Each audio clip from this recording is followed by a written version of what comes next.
Come join Melissa and her guests on the Chats from the Blog Cabin podcast. From North Carolina, this podcast will have you feeling like you've known these folks for years. Listen in as they chat about life, culture, current events, and more, all with a special Southern flair. Curl up with your favorite beverage and get ready to be entertained. Tune in now for a unique experience that's fun and insightful. Hey, friends, welcome back to the podcast. I know last week I did not have a podcast because last week was a very rough week for me. Some years, the anniversary of my dad's birthday, or my dad's not the anniversary of his birthday, but his birthday hits me hard. And this particular past week, it really hit me to the point that with everything else going on in this country, knowing what he fought for and the freedoms that he fought for, and the fact that he has a Mexican son in law and three Mexican American daughters, it just really made my heart ache. And so I took a step back and took a pause. I'm also recording this so that it's going to show up on Substack as well. If you don't know, over on Substack, Melissa Vera, you will see where I am writing strictly about my faith, nothing else but faith, and any kind of topics that I'm dealing with at the time is coming on. So today I want to talk about something that is the day after the Super Bowl, and I want to talk about the Super Bowl. I want to talk about, I didn't watch it.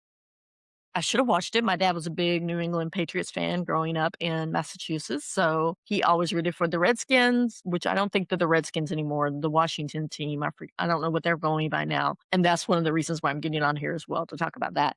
The Boston Red Sox, which I have many, many, many, many memories, summers spent with my dad at Fenway Park, even though we lived here in North Carolina, and the New England Patriots were his teams. Now, I know it's very controversial what happened at the Super Bowl yesterday as far as the halftime show, but I just want to talk about it for a minute. Okay. So I want you to pull up a chair, grab your coffee or sweet tea if you're like me. I've got a bottle of water right here because today we're talking about something that's been sitting heavy on my heart since the Super Bowl halftime show.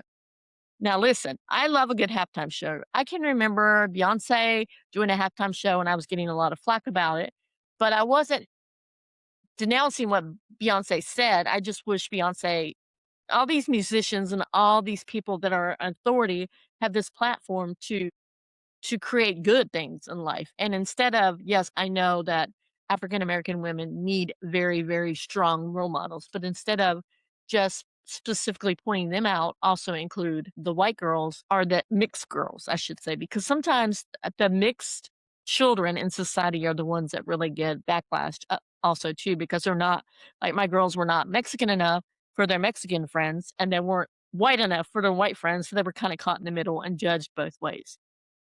So now that I've got that talking about, I want to talk about, how people use the halftime show as their platform to share what they're doing. Now, it would have been totally different if Bad Bunny, if most of his music was not in Spanish and he went out and specifically did a specific show just in Spanish. But most of his music is in Spanish. So that wasn't out of character for him. And people that don't follow him don't know that.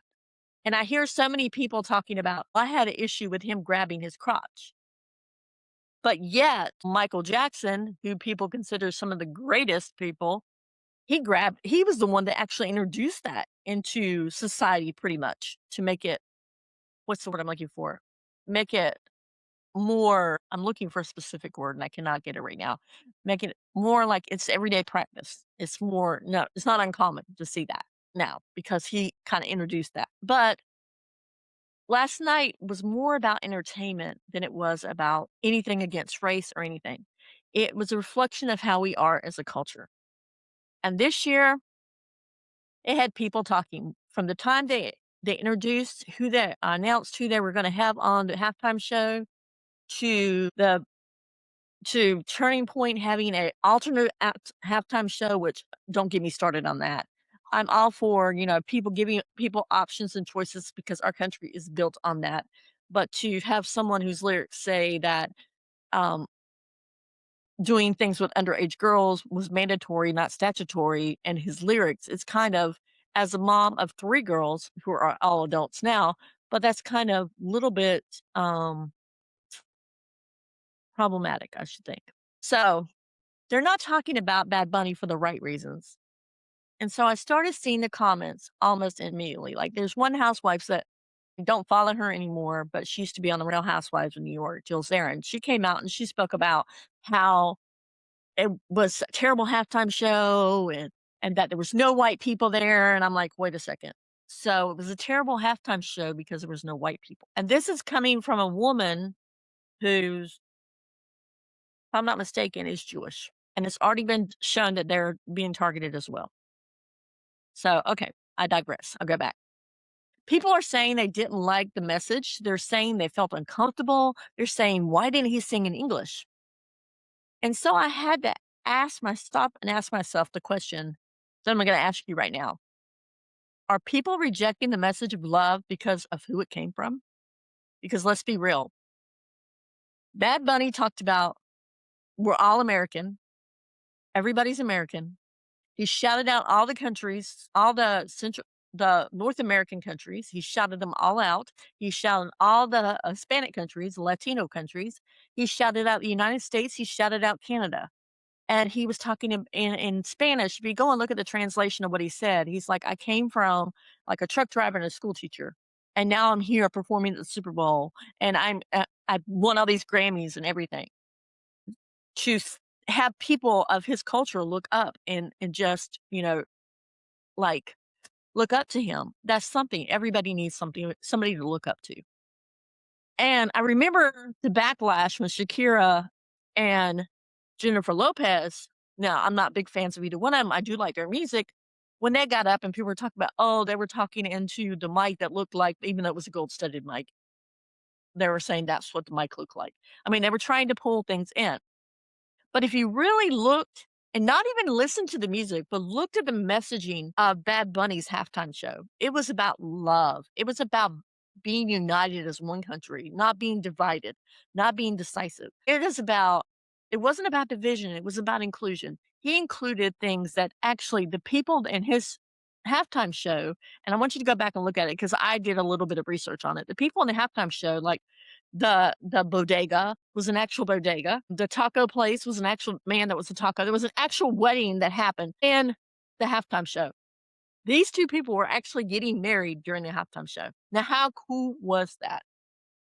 And he was showing the culture. And one of the things that I started laughing about, because I've experienced this myself with my family, when you go to Hispanic weddings, you often see the kids asleep on the chair. And I didn't see that, but somebody pointed it out that there's even a kid asleep on the chair during that time.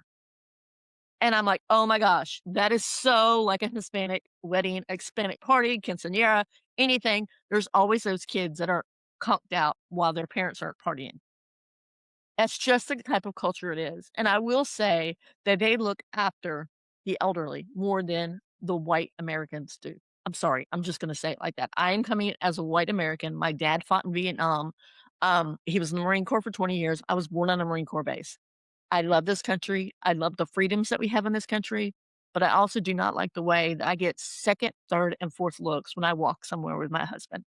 And like I said, my girls were discriminated against in school because they weren't white enough for their white friends and they weren't Hispanic enough for their Hispanic friends.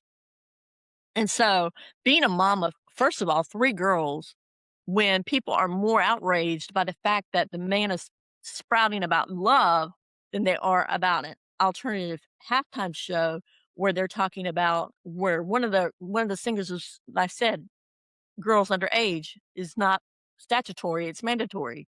Where you have someone that's in the White House, I'm not gonna say who, talking about grab them by their, that's as a mom, seeing women's rights go back and wondering what the world's gonna be like for my children, my girls as they grow up, for my grandchildren, if I ever have any grandchildren, what that world's gonna look like for them. And it's a double whammy, almost a double triple whammy because both of my older girls, my oldest girl is married to Japanese.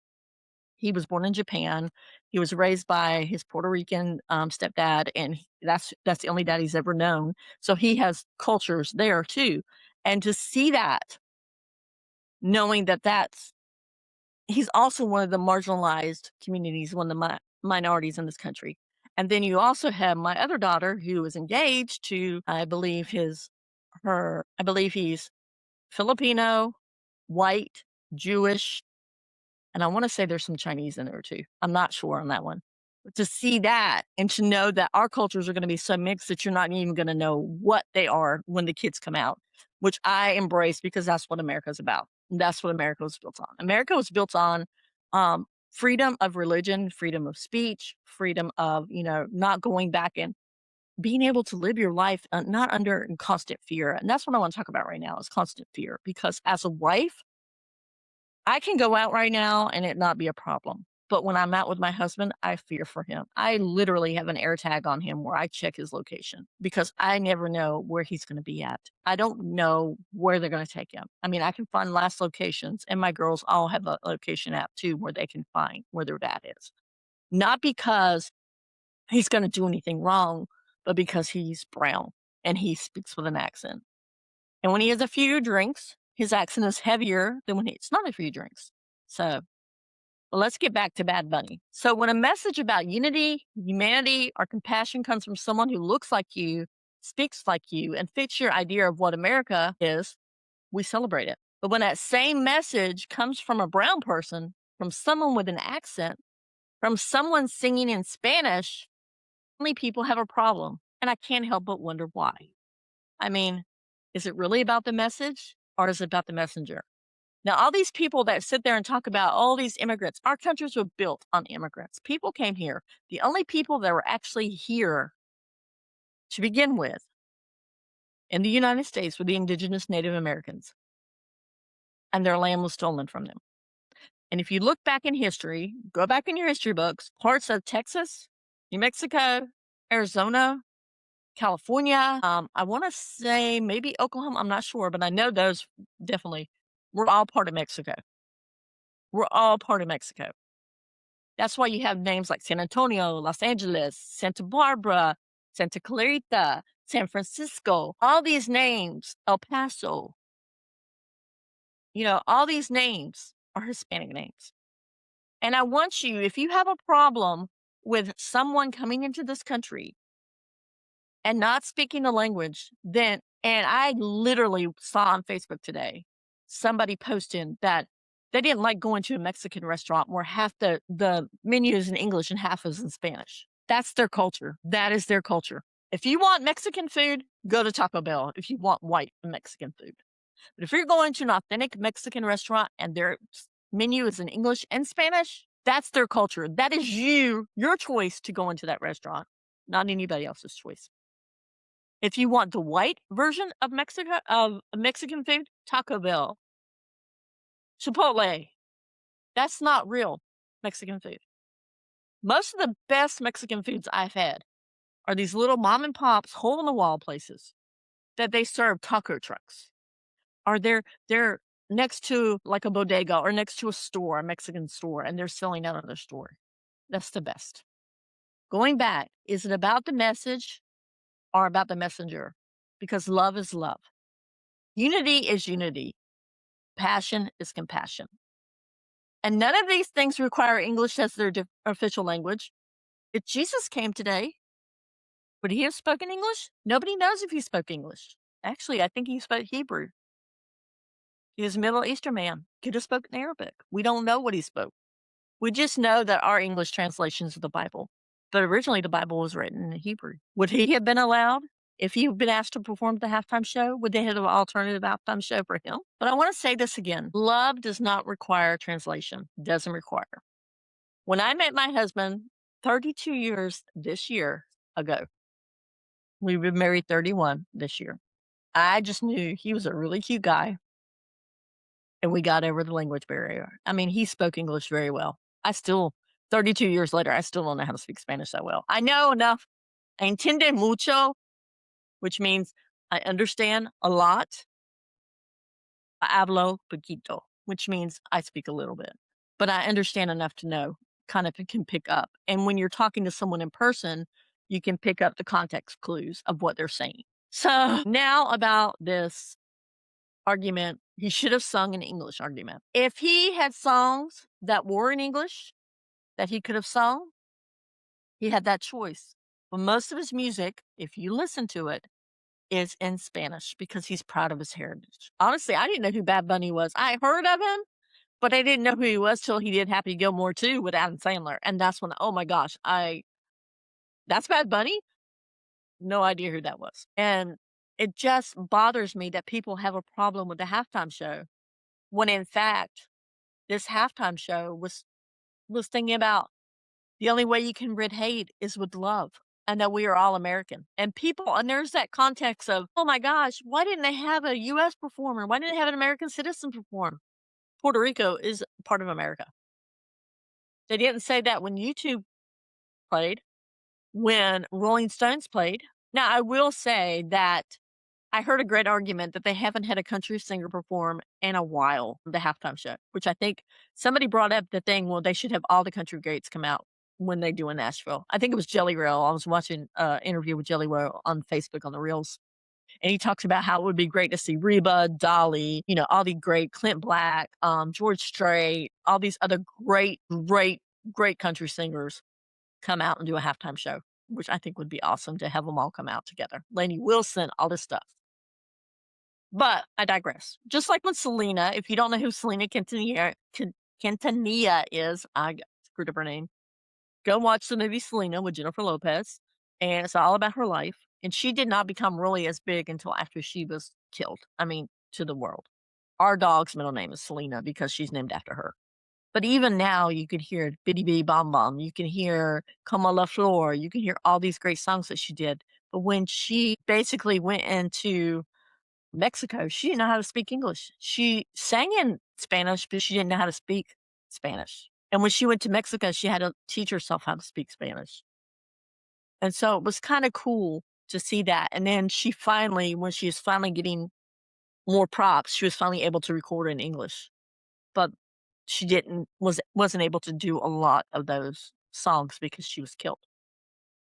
So now I'm going to get on my soapbox a little bit and give you a little history lesson. Like I said, there are parts of the United States that were once Mexico. We're talking Texas, California, Arizona, New Mexico, Nevada, and Utah, which I forgot about Nevada, Las Vegas, these lands didn't just magically appear as part of the United States. They were taken, they were negotiated, they were redrawn, and somewhere someone says, this is America, speak English. If you ever watch any of, and I literally had to stop watching it because I know it just hurt my heart to see the way the Native American girls were and in the Catholic schools and how they were beaten. It just broke my heart. I had to stop watching 1923 because of that. Was it I think it's the one with Harrison Ford. It's the Taylor Sheridan Yellowstone stuff. But I want to remind people that Spanish has existed on this land long before many of our families ever arrived. I can date back my family on my side to my great grandmother, who was an immigrant from Canada. I can date back to that. Whereas my husband, of course, my girls can just go back to my husband, him being an immigrant. But dealing with immigration is not as easy as people think it is. I hear people say, oh, well, they should come here legally. Yes, but do you realize how many thousands of dollars it costs? And if you don't have someone in your corner in the government helping you or someone that's willing to sponsor you, then you're not going to be able to make it through. You're not. You're not going to be able to get there. Right now, we're struggling with whether or not we want to get U.S. citizenship for my husband. One way, an attorney I follow who's an immigration attorney says it's probably the best way right now to be safe in this country, but even that is not safe. And so I just worry because he is a permanent resident. He's got I forget, HB1 visa. I think that's what it's called, where he's married to an American citizen. This is not a fraud marriage. I mean, we've been married together for 32 years. I mean, it's not a fraud. We have 3 beautiful girls together, but it's not like that. I remember one time when we were trying to make everything right and going through everything, and there was a problem with his paperwork, and he had to go back to Mexico and stay there for a while. His mother and father, my mother-in-law and father-in-law, were coming back to the United States to help me with the girls because we decided our youngest daughter was in kindergarten. We had decided that we were going to come back and not have her redo kindergarten again, but just let her go on being a kindergarten student. and we get to the border, and listen, guys, listen, they had their visas, they had everything in order, they had all the proper paperwork, but were still denied at the border because of one thing. They did not have a bank statement saying how much money they had in the bank with them. And I will say this was not the first time they came across the border, because the time before when they came across the border is when my oldest daughter was a baby and they were coming to see her. I think she was like a year and a half maybe, and they were coming to meet her for the first time. And they had no problems crossing the border then. So it's basically they pick and choose who they want to allow on the border. They pick and choose who they allow to come across. So Spanish has existed on this land long before many of our families ever arrived. And if we're being completely honest, the only people who ever truly have original claim to this land are the indigenous people. And I will say, I have never felt so disappointed and so, what's the word I'm looking for? Feeling like our country knows nothing about history when I think he's a senator, Ted Cruz, was talking about Billie Eilish when she says no one is illegal on stolen land, and he did not know what that meant. Indigenous people were here, and you saw what they did to the indigenous people. The native communities were here before borders, before flags, before any of us. So maybe, just maybe, hearing Spanish on a stage in America isn't something new or foreign. Maybe it's a reminder of our history, a reminder of our roots, a reminder that this country has always been a tapestry of languages, cultures, and stories. And that isn't just theoretical for me. This is personal. As I said, I'm married to an immigrant. I have walked through the immigration system alongside someone I love for decades. I've seen the paperwork, the waiting, the fear, the uncertainty. I have 3 daughters, Mexican American daughters, born here in the United States. They are as American as anyone else. They pledge allegiance, they pay taxes, they contribute, they love this country. And yet I have watched them navigate this world that sometimes question whether they belong or not. Do you know what it's like to love someone and worry that people see them as other? If you follow me on Instagram right now at Frugal Mom, you will see on my stories I'm sharing all these amazing African American Black history because it's Black History Month. Even though I know you don't need a month for Black history, we should celebrate everybody's accomplishments all the time. We shouldn't pick and choose. But because they were trying to abolish this, I'm like, no, I'm sharing and I'm learning.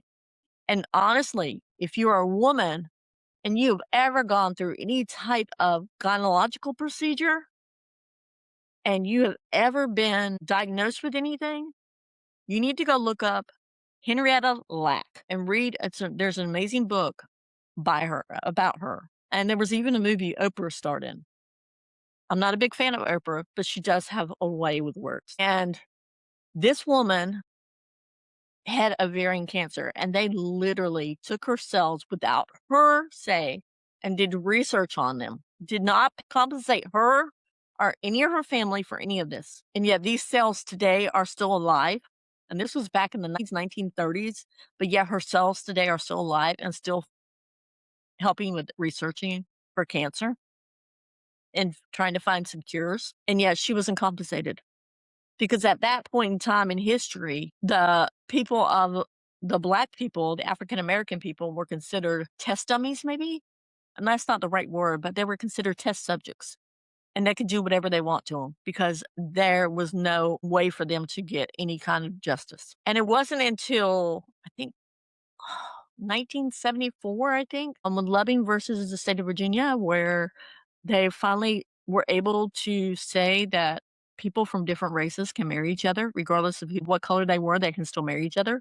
And it wasn't until 10, 20 years ago that people could actually marry each other if they were the same sex. I mean, love is love regardless. I mean, we can't judge. The Bible says, judge, lest not you be judged. I mean, judging is up to God. We have no right to judge people based on their skin color, based on their religious beliefs, based on their who they love, based on their sexual orientation, based on their race, their ethnicity. I always get that word messed up.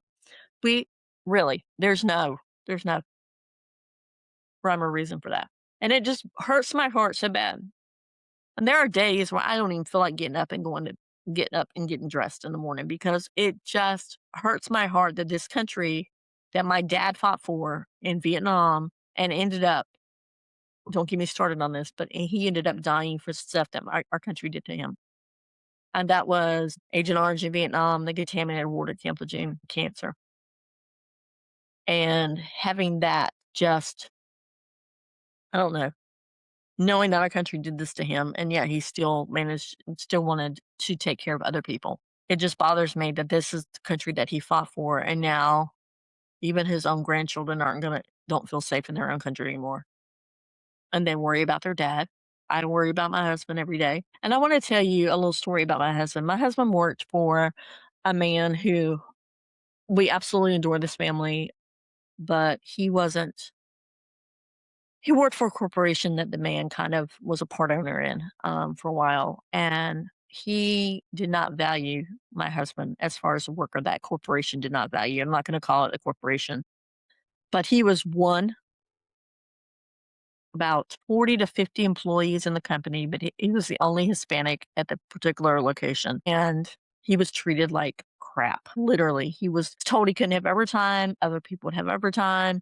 He would work his butt to to death.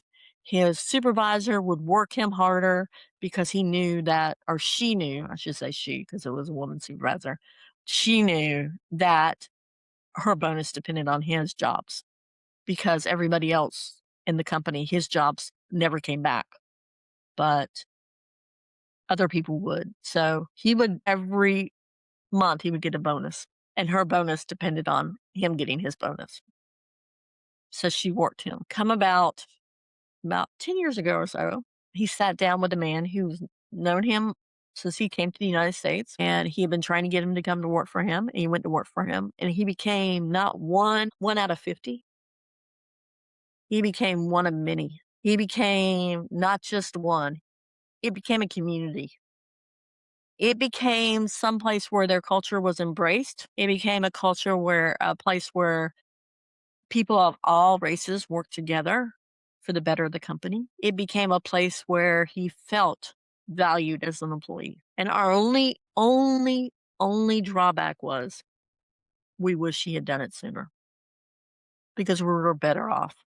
Because he was getting paid what he's worth, and not because they thought because he was a lesser person, then he couldn't. Matter of fact, that same company has tried to get him to come back multiple times. And when he shows them his paycheck now and says, "Can you match this?" They can't match it. They won't match it, but they know how valuable he is. So I know I got off a little tangent on that one.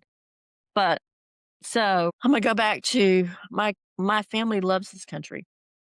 And yet I've watched them navigate a world that sometimes question whether they belong. Do you know what it feels like to love someone and worry that people see them as other? To hear jokes, comments, assumptions? I remember when the coronavirus was going around and people were talking about how they were going to boycott Corona the beer because that's where they thought the virus came from. People need to do their research. I don't know if you know how to watch the news and feel your chest tighten because policies and opinions suddenly feel very close to home. So when I hear people complain about a halftime show spreading a message of love simply because the person delivering it is brown or speaking Spanish, it hits differently for me because I know the faces behind those conversations. I know the families. I know the stories. And here's what I keep coming back to. If we only accept messages of love when they come packaged in a way that feels comfortable to us, is that really love? If unity only matters when it sounds like us, looks like us, and speaks like us, is that unity or is that preference disguised as patriotism? See, love, real love, it stretches us, it challenges us, it invites us to listen even when the voice is unfamiliar. It asks us to open our hearts wider than our comfort zones. And I believe, truly believe, that God's love doesn't come with subtitles or language requirements. It doesn't. It shows up in every culture, every color, every accent, every song. And The accents always get me. I'm a sucker for an accent, and I honestly think that's really what first my husband, and then there was just something about him. We had a neat, cute story where he had come back from Mexico and his brother introduced us. We were at Landry, where we celebrated our 30 years last year. Actually, where we were sitting at our table was actually the actual table, our actual place, the very spot where we met. And I remember going, oh my gosh, he that's the one. We met in May, June. We were engaged by December and married by April. And we weren't married in a big wedding ceremony. We were married and we ran off and got married because even at that time, there were some people in my family that did not approve, but yet he's the only one that ever stuck around. And 30 years later, 32 years later, I cannot imagine my life without him. I can't. I had a conversation the other day recently with someone that said, you don't know what you'll do. You don't know. You may find love again after if he passes away. And I'm like, that's the thing. I don't want anybody else. I can't imagine life without him. And I can't imagine my life with anyone else. So love shows up in every culture, every color, every accent, every song. Sometimes it even shows up in a Super Bowl halftime performance that makes us uncomfortable enough to examine our own hearts. So today I'm leaving you with a question to sit with. When you hear a message of love, do you listen to the message or do you judge the message? Because at the end of the day, love is still love, no matter what language it's sung in. So thanks for sitting with me today, friends. Let's keep choosing love, the kind that doesn't need translation. Love is love. And on Substack, I actually wrote a post recently about the commandment, love thy neighbor as thyself, even when you don't agree with their choices.